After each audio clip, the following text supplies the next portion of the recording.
Nah, seperti itu izinkan kami memperkenalkan diri. Nama saya Muhammad. Nama saya Sabrina Zahra. Nama saya Sarah Dawi. Nama saya Nurhana Dula. Dan nama saya Dandi. Nah, pada kesempatan kali ini kami akan menjelaskan tentang rangka manusia baik tapak depan maupun tapak belakang. Untuk itu saksikan terus video ini ya. Bye bye.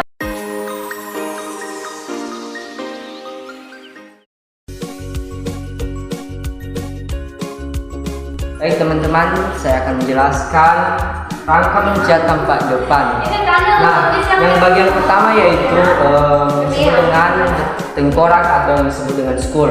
Nah, skul ini atau tengkorak ini adalah tulang pada manusia, yaitu rangka manusia yang berfungsi untuk melindungi otak dari cedera. Yang kedua, rahang bawah yang disebut dengan mandibula.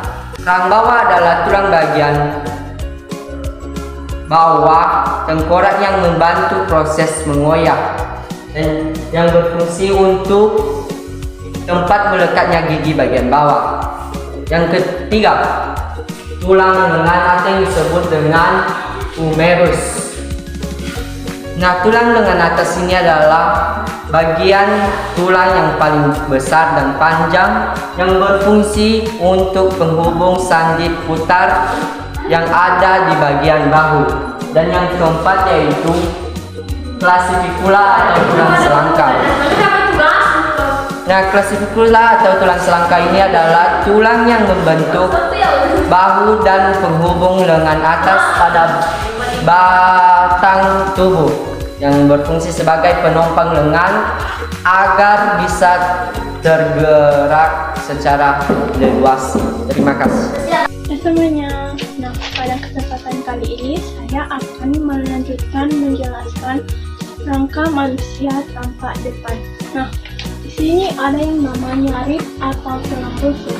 Rib ini adalah tulang yang membentuk lengkung dan yang membentuk yang namanya rongga rusuk, yang mana fungsinya yaitu sebagai pelindung dada, jantung, hati, dan organ lainnya.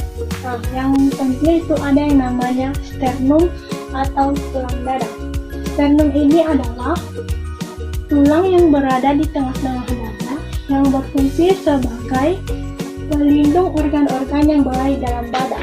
Nah, selanjutnya itu ada yang namanya radius atau tulang pengumpul, di mana radius ini adalah tulang yang berbentuk pita yang menyusun lengan bawah manusia, yang mana fungsinya yaitu sebagai penyusun kerangka lengan bawah dan sebagai kerangka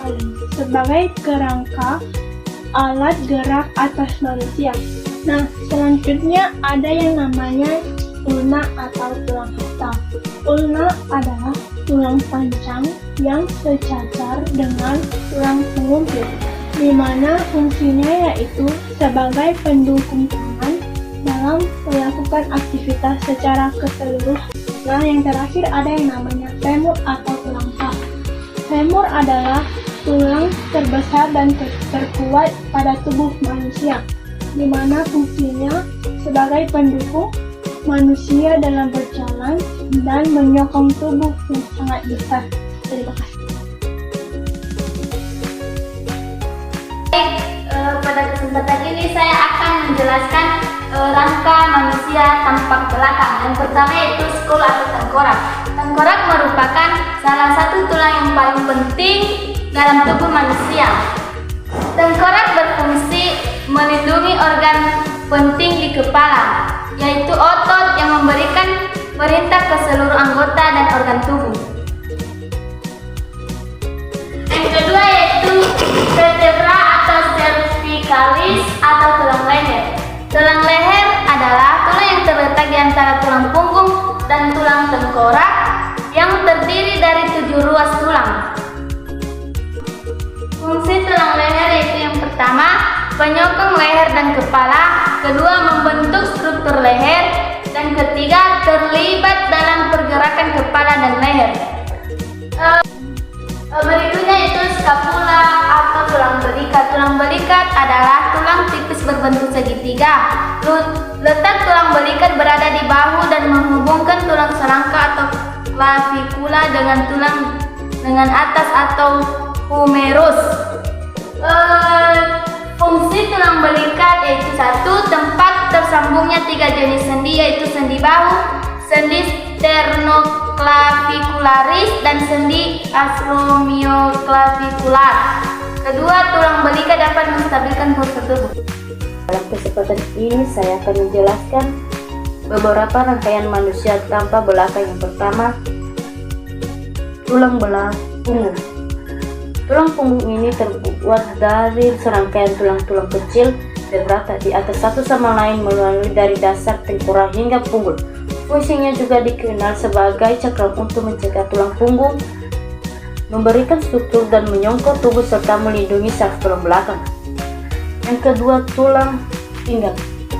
Tulang pinggang ini berfungsi sebagai penyambung antara tubuh bagian atas dan tubuh bagian bawah dan sebagai penyangga organ dalam bagian perut, usus halus dan usus besar. 3. Tulang duduk. Tulang duduk berfungsi sebagai menyongkok tulang-tulang di sekitar punggul dan menjadi titik-titik pertemuan dari beberapa otot kecil.